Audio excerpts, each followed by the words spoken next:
The alarm on my console screamed before I even reached my station, and my hands were already shaking when I pulled up the feed from Chamber 4. A recruit was trapped inside a failing pressure simulator, the numbers on the wall display dropping faster than any of us could act, and every second that passed felt like a year stolen from my life. My name is Owen Callahan, and I have trained recruits at Horizon Station for 11 years. But nothing in those 11 years prepared me for what happened during that first week, with a quiet young woman named Grace Bellamy. She had arrived with 3 other recruits from the outer settlements, and from the moment she stepped off the transport, the other instructors decided she did not belong. She was smaller than the rest, her uniform hanging loose on her frame, her hands trembling slightly as she carried her gear across the landing platform. Instructor Pharaoh, a broad and loud man who had trained soldiers for 20 years, took one look at her and laughed in front of the entire group. He told her she would not last a single day, that she should return to whatever farm or workshop she came from, that Horizon Station had no room for someone who looked like she might break under her own equipment. Grace said nothing. She simply nodded, picked up her bag, and walked to her assigned quarters without a single word of protest. I remember thinking, in that moment, that she looked tired in a way that had nothing to do with the journey she had just taken. The first trial began the next morning, and it was designed to test raw strength and speed under pressure. Recruits had to carry a weighted pack across an obstacle course, while the gravity simulation shifted without warning, forcing their bodies to adjust every few seconds. Grace collapsed twice before she even reached the halfway point, her legs giving out beneath her, her breath coming in short and painful bursts.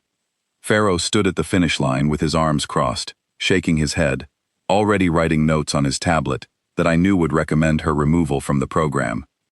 But something strange happened as she lay on the ground catching her breath.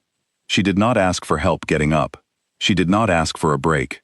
Instead, she asked me a question that caught me completely off guard. She wanted to know why the gravity shifts were programmed on a random sequence, instead of a predictable pattern tied to a recruit's own movement. It was such a specific and technical question that I found myself struggling to answer it, because in 11 years, no one had ever asked me that before. I told her the truth, that the random sequence was meant to simulate unpredictable battlefield conditions, and she simply nodded and thanked me before walking away to prepare for the next section of the trial. I watched her go, and for the first time since she had arrived, I felt something shift in my own thinking. Most recruits who failed a trial spent their energy complaining or making excuses. Grace spent hers trying to understand the system that had just defeated her. That evening, while most recruits rested or socialized in the common hall, Grace requested access to the training archive, a massive collection of records containing every trial ever run at Horizon Station for the past 3 decades. Access to that archive required approval from a senior instructor, and under normal circumstances, I would have denied such a request from a first-day recruit without hesitation. But something about the way she asked, calm and direct, without a hint of desperation, made me grant her the access before I had even fully decided to do so. I did not think much of it until the station's monitoring system flagged unusual activity in the archive terminal at nearly 3 in the morning. Grace had been reading continuously for hours, moving through records at a pace that seemed almost impossible for someone who had spent the entire day collapsing on an obstacle course. I pulled up her activity log out of curiosity and found that she was not simply reading. She was cross-referencing failure rates across different species, comparing injury reports, and building something that looked, even in its unfinished state, like an entirely new framework for understanding physical performance. The second day began with a different kind of trial, one focused on quick reflexes and split-second decision-making under simulated stress. Grace failed this trial as well, her reaction times consistently slower than every other recruit in her group. Pharaoh made no attempt to hide his satisfaction, telling the other instructors during our morning briefing that he had been right about her from the start, that some people simply were not built for the demands of Horizon Station. I found myself defending her, though I could not fully explain why. I told him that speed was only one measurement among many, and that judging a recruit entirely on a single metric seemed short-sighted for an academy that prided itself on producing adaptable leaders. He waved off my concern, telling me I was wasting sympathy on someone who would wash out before the week was finished. I said nothing more, But I made a decision that morning to watch Grace more closely than any other recruit in my care. During the midday break, I found her sitting alone near the observation window that looked out over the training yard, a small device in her hands that she had clearly built from spare components. When I asked what it was, she explained, without any hesitation, that she was measuring the timing intervals of the reflex trial to identify patterns in how the simulation generated its stress cues. She believed the system was not truly random, that it followed a subtle rhythm that most recruits reacted to instinctively without realizing it, and that understanding this rhythm could give someone a significant advantage. I asked her why she had not simply relied on natural reflexes like everyone else. She looked at me with a calm and steady expression and said that her body had never been fast, not even before she arrived at the academy, so she had learned long ago that if she wanted to succeed at anything physical, she had to understand the structure behind it, rather than trying to outmuscle it. It was a simple answer, delivered without any trace of self-pity, and it stayed with me for the rest of the day. That afternoon, Grace approached Instructor Farrow directly and asked permission to attempt the reflex trial again, using her own modified approach. He agreed, mostly because he wanted the satisfaction of watching her fail a second time in front of the other recruits who had gathered to observe. What happened instead silenced the entire training yard. Grace moved through the trial with a precision that none of us had seen from any recruit that year, anticipating each stress cue moments before it appeared, adjusting her positioning with a calm confidence that seemed impossible for someone who had struggled so visibly just hours earlier. When the trial ended, her results were not simply good. They were the best recorded results of the entire cohort, faster and more accurate than recruits who had been considered the strongest candidates since their arrival. Farrow stood frozen for a long moment, his tablet still in his hand, clearly struggling to reconcile what he had just witnessed with the assumptions he had made only a day earlier.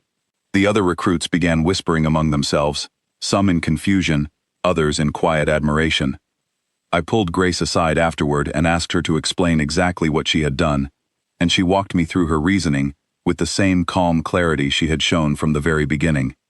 She had noticed that the simulation, despite appearing random, actually cycled through a limited set of patterns, based on subtle changes in ambient lighting and sound, that most people processed unconsciously, without ever noticing them directly.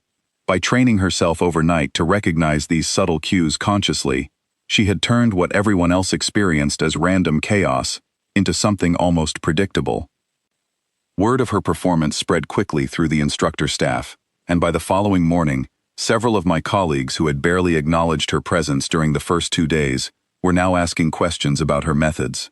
I found this shift both encouraging and slightly uncomfortable, because it revealed how quickly opinions could change once someone demonstrated undeniable results, after showing so little interest in her potential before that moment.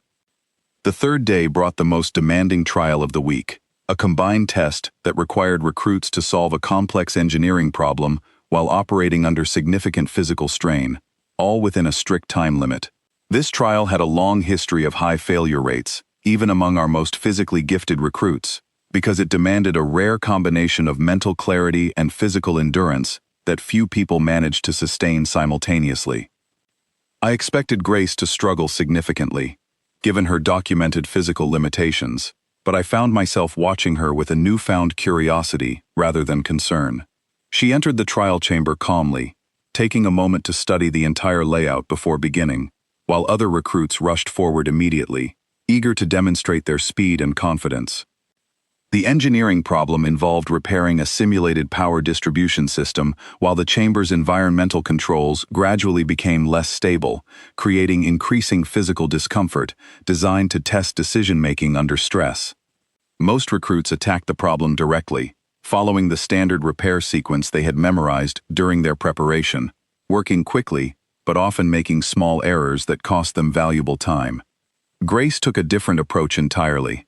Rather than following the standard sequence, she spent the first several minutes simply observing the system, tracing the pathways of the simulated power flow with careful attention, ignoring the instructors who called out time warnings meant to increase pressure on the recruits. Some of my colleagues assumed she was freezing under stress, unable to begin the repair process at all. What she was actually doing became clear only after she began working. moving through the repair with a sequence that none of the standard training materials had ever described. She had identified a shortcut in the system architecture that allowed her to bypass 3 separate repair stages entirely, completing the task with time remaining while several other recruits were still struggling through the earlier stages of the standard sequence. When she finished, the chamber fell into a stunned silence. Pharaoh, who had been standing near the control panel throughout the entire trial, walked over to examine her work personally, checking every connection with obvious skepticism, clearly expecting to find some hidden flaw that would explain away her unusually fast completion time.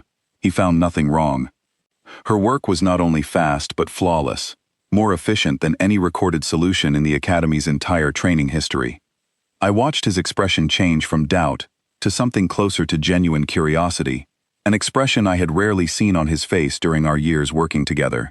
He asked her directly, in front of the other recruits, how she had identified the shortcut so quickly. Grace explained that she had spent part of the previous night studying archived engineering diagrams from decommissioned Horizon Station systems, noticing that several older architectural patterns still existed within the current training simulations, hidden beneath layers of updated programming that most people never bothered to examine closely. By that afternoon, something remarkable had shifted within the instructor group. Several of my colleagues, including 2 who had previously dismissed Grace entirely, began asking her direct questions about her methods during the break periods, taking notes as she explained her reasoning with the same patient clarity she had shown me throughout the week. It was an unusual sight, watching experienced instructors lean forward attentively, while a recruit who had been mocked just 2 days earlier explained concepts that none of us had considered before. Pharaoh approached me privately later that evening, his usual confidence replaced by something quieter and more thoughtful. He admitted, somewhat reluctantly, that he had misjudged her completely, that his years of experience had led him to rely on assumptions about physical capability that no longer seemed to hold true given what he had witnessed over the past 3 days. I told him that I understood the instinct, since physical strength had always been the most visible measurement available to instructors, but that visibility did not always correlate with true capability. That night, Station Command received an unusual request from several instructors, including Pharaoh himself, asking whether Grace could be permitted to lead a voluntary session for other recruits struggling with the engineering trial. Such requests were almost unheard of during the first week of training, since recruits typically spent that entire period being evaluated rather than teaching others. Command approved the request without much discussion, largely because the results Grace had already produced were difficult to argue against.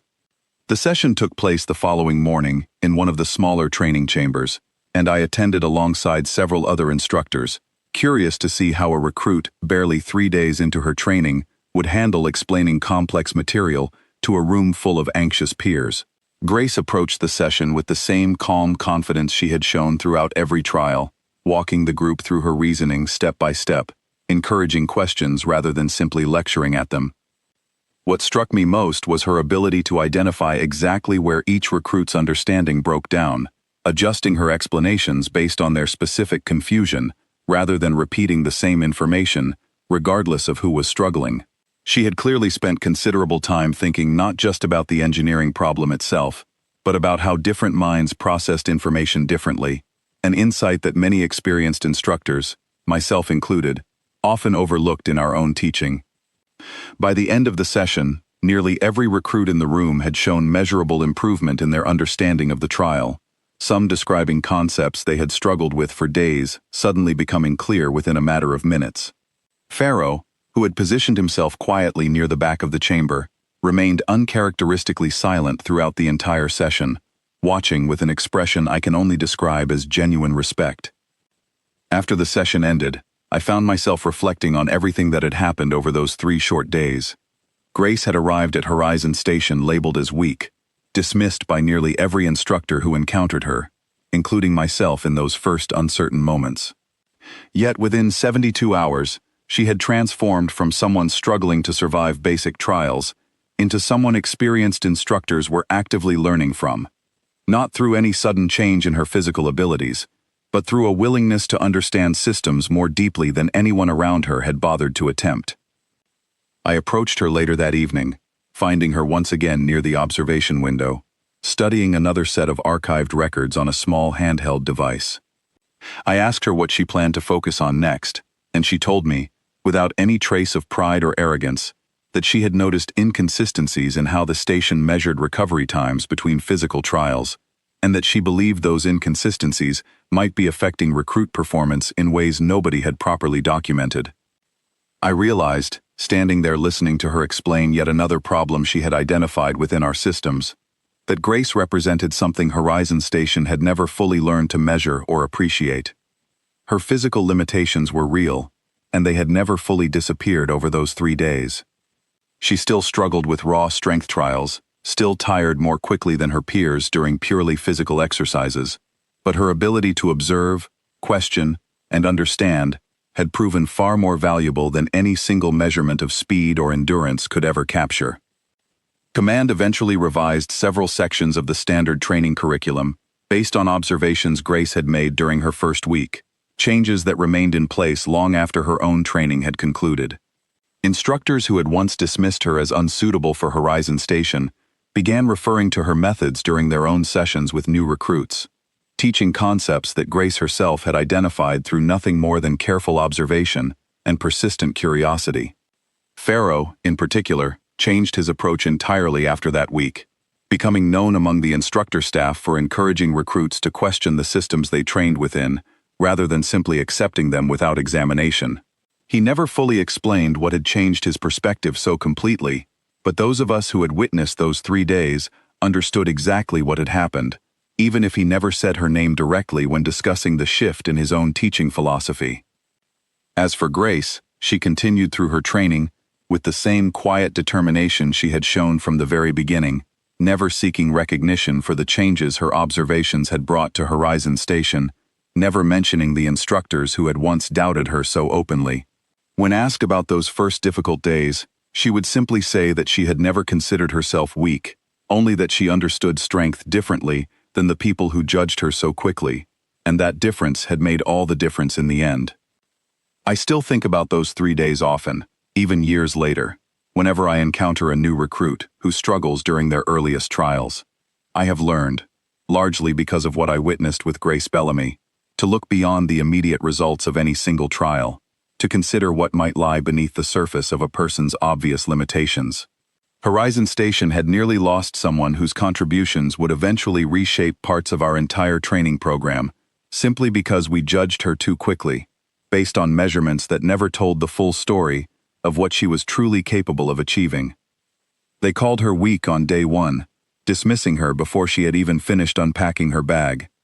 By day 3, some of the most experienced instructors at Horizon Station were taking notes while she explained concepts none of us had considered before. It remains, even now, the clearest lesson I have ever learned about the difference between what we see immediately and what actually matters over time.